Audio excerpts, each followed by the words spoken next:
श्रीराम.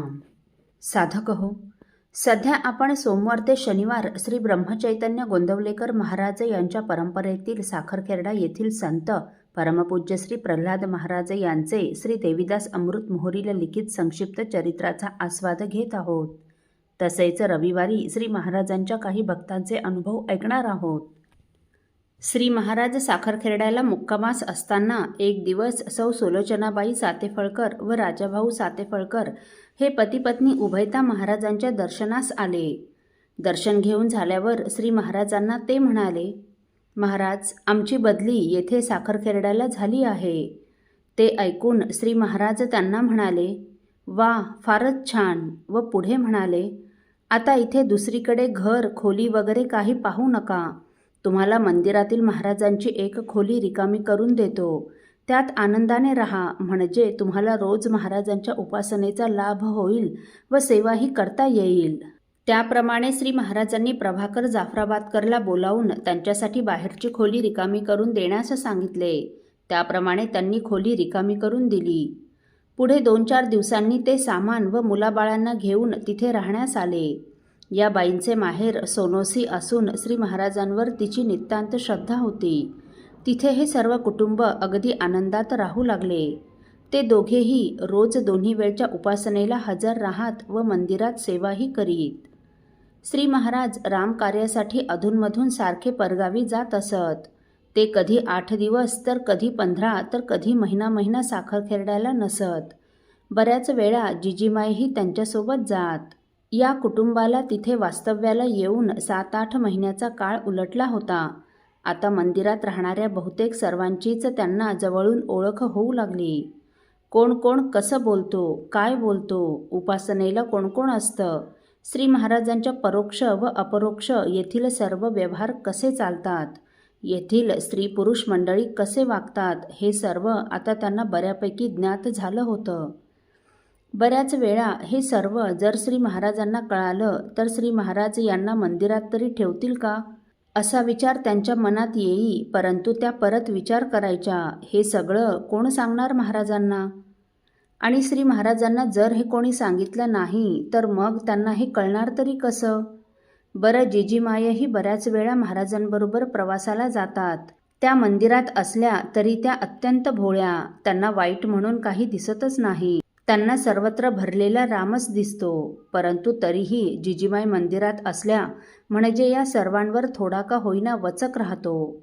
सर्वच थोडं तरी दबकून वागतात. परंतु दोघेही इथे नाही म्हटलं म्हणजे बरंच बरं असतं.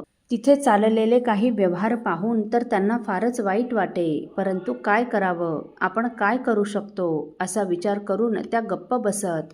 परंतु कधीकधी त्यांना हे सर्व असह्य होऊन जाई. एक वेळ श्री महाराज रामकार्य करून बऱ्याच दिवसानंतर साखरखेर्ड्यास परतले होते. 2-4 दिवसांनी श्री महाराजांना एकटेच निवांत जप करीत बसलेले पाहून व आजूबाजूलाही कोणी नाही असे पाहून या सुलोचनाबाई श्री महाराजांजवळ आल्या व महाराजांना नमस्कार करून म्हणाल्या, महाराज, बऱ्याच दिवसापासून मी आपणाला काही सांगेन म्हणते, परंतु तसा वेळही मिळत नाही व कसं सांगावं हेही कळत नाही. परंतु आज थोडी हिंमत धरून सांगूच म्हटलं, तेव्हा बोलू का थोडं. तेव्हा श्री महाराज म्हणाले, सांग ना बाई, अगदी निसंकोचपणे सांग. तेव्हा त्या म्हणाल्या, महाराज, आपण बरेचदा येथे नसता तेव्हा उपासना बरोबर होत नाही. उपासनेला फार कोणी येत नाही. आपण आले म्हणजे मात्र सगळे गोळा होतात व जोरात उपासना करतात. येथून सुरुवात करून पुढे प्रत्येकाचं नाव घेऊन कोण कोण कसा बोलतो, कसा वागतो, कसे गैरव्यवहार चालतात वगैरे सर्व सांगून म्हणाल्या, महाराजांचं नुकसान होते म्हणून वाईट वाटते. पुढे म्हणाल्या, महाराज, मला हे सर्व पाहवत नाही म्हणून हे सर्व आज आपल्या कानावर घातलं. श्री महाराज अगदी शांतपणे हे सर्व ऐकत होते. ते सर्व ऐकून महाराज म्हणाले, तुझं सर्व सांगून झालं का बाई. पुढे म्हणाले, बाई, तुला असं वाटतं का की मला यातलं काहीच कळत नाही म्हणून. श्री महाराजांनी असं म्हणताच त्यांचा चेहरा थोडा पडलाच. बाई, बरं झालं तू हे सांगितलं. आजपर्यंत मला असं कुणीच सांगितलं नव्हतं. असं काही श्री महाराज बोलतील असा त्यांचा कयास होता. परंतु श्री महाराजांच्या या बोलण्याने त्या हिरमुसल्या झाल्या आणि आपण श्री महाराजांना हे सर्व सांगून फार मोठी चूक केली असं त्यांना वाटू लागलं. अहो, आपण ज्यांना साक्षात परब्रह्म म्हणतो त्या गुरुमाऊलीला आपण काही शिकवावं का? आपण ज्यांना त्रिकालज्ञ म्हणतो, सर्वज्ञ म्हणतो, त्यांनाच ओनामा शिकवावा का आपण? परंतु त्या आता सांगून चुकल्या होत्या. तेव्हा त्यांना सावरून घेत महाराज त्यांना म्हणाले, बाई, आता मी तुला थोडं सांगू का? त्यांनी हो महाराज म्हणताच महाराज म्हणाले, बाई, इथे अगदी सर्व काही आहे. आनंदाच्या लाभासाठी सकाळी भूपाळ्या काकड आरतीपासून शेजारतीपर्यंत अखंड उपासना रूपी पंचपक्वान्न आहेत. श्री महाराज सगुण रूप घेऊन इथे बसले आहेत. त्यामुळे इथे सगुण आहे व निर्गुणही आहे. त्यांनी भक्तांसाठी उपासना रूप पंचपक्वान्न सुवर्णाच्या ताटात वाढून ठेवलेले आहेत आणि त्यात रत्नजडित सुवर्णाच्या वाटीत रामनामामृत अगदी काठोकाठ भरून ठेवलं आहे. आता आपण यातलं काय ग्रहण करायचं हे मात्र सर्वस्वी आपल्याच हातात आहे. आता कोणी हे अमृतमय पंचपक्वान्नांनी भरलेलं सुवर्णाचं ताट दूर लोटून विटलेले शिळे तुकडेच खाऊ लागला, म्हणजे येथेही राहून जर विषयांचंच चिंतन सेवन करू लागला तर त्याला काय करावं सांग बरं बाळ.